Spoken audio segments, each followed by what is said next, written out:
আজকে তারেক রহমান সত্যি সত্যি বিএনপির অ্যাক্টিং চেয়ারম্যানের দায়িত্ব পালন করছেন এবং সঠিকভাবে পালন করছেন।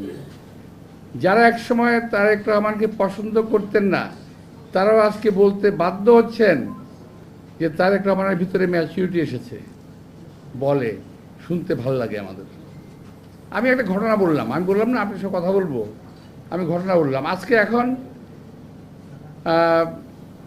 একটা অবস্থা এসছে আমাদের দেশের, নির্বাচন না সংস্কার। ভাই, নির্বাচন না সংস্কার যদি আলাপ করি অনেক লম্বা আলাপ হবে, করবো দরকার পড়লে।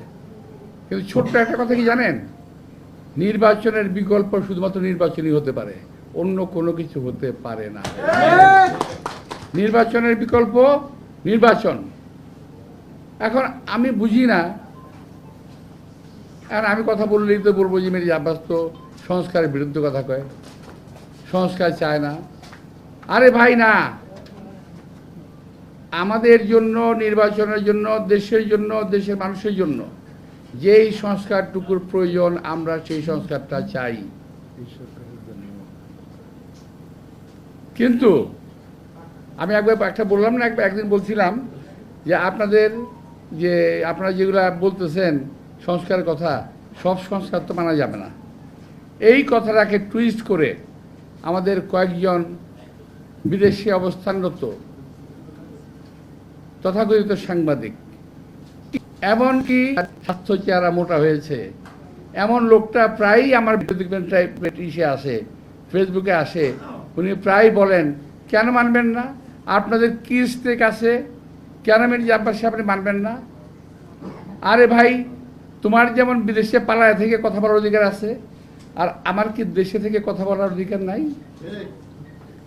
আমি এই দেশে থেকে মৃত্যুদণ্ড মাথায় নিয়ে, জেল জুলুম মাথায় নিয়ে, জেলে থেকে আমার সহকর্মীদের নিয়ে আমি জেলখানায় থেকেছি।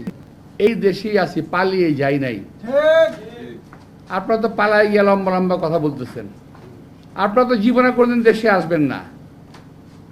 শোনেন, আমি আপনাদের উদ্দেশ্যে বলতে চাই, যারা ভাই আমার বাইরে আছেন, যারা বিশেষ করে এই যে ইউটিউবার যারা আছেন, আপনি যারা আছেন, আপনাদের প্রতি সম্মান রেখেই বলতে চাই, ভাই আমরা রাজনীতি ছেড়ে দেবো, আপনারা একটু দেশে আসেন, আপনাদের অনেক জ্ঞান, আপনাদের অনেক বুদ্ধি, আপনারা আসেন না, দেশে আসবেন না, আবার টিটকারি মেরা কথা বলবেন, সমালোচনা করবেন, জাত গোষ্ঠী উদ্ধার করবেন, এগুলো কেমন কথা হইল রে ভাই?